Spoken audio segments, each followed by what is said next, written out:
Hi guys! For today's video, magkukusko tayo.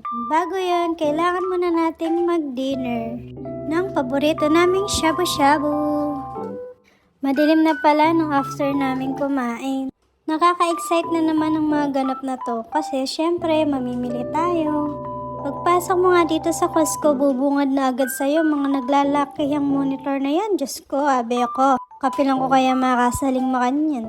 At syempre, nangunguna na sa listahan itong thermoflask. Kung sa Pinas may aqua flask, dito sa Taiwan may thermoflask. O, diba?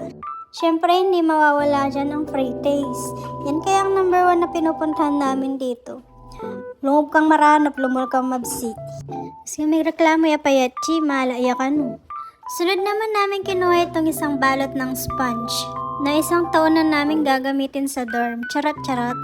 Nakapag-free taste pa nga kami ng wine dyan, di ko na lang na-videohan. Kaya yan, napabili si Boo. At ayan, may nakita na naman ako next target. Eto na naman tayo, di magpapahuli sa mga free taste. Parang di ka kumain ng shabu-shabu ah. No comment siya, chicken yamanan yata. Next naman namin kinuha itong isda na to. Alam nyo yan, kaya di ko nasasabihin kung ano yan. Ano daw?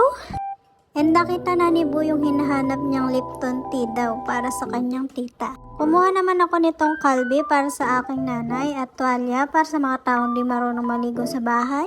Kumuha naman si Boo ng almonds para sa kanyang pamangkin at nanay. At marami pang almonds para sa kanyang pamangkin. Sunod naman namin kunuha itong mga asukal dahil napakamahal na daw ng asukal sa atin sa Pinas. At magpakit muna tayo ng konti. Kumuha naman ako nitong QPQ pie. Iwan ko kung ano yan. Lately, nahihilig na ako sa mga salad. At ito namang si Boo nag-hoard na ng mantika dahil mahal daw ang mantika sa atin sa Pinas. At kumuha naman siya ng seaweed na pabili ng kanyang kapatid. Hindi para sa mga bata sa bahay. Hershey's chocolate. Kisses na chinecheck muna namin yung expiration bago namin kuhain.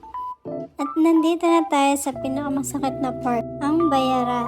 Pero masarap sa pakiramdam kasi nabili mo na ang mga bagay na para sa pamilya mo. O siya, hanggang dito na lang. Salamat sa panonood. Bye!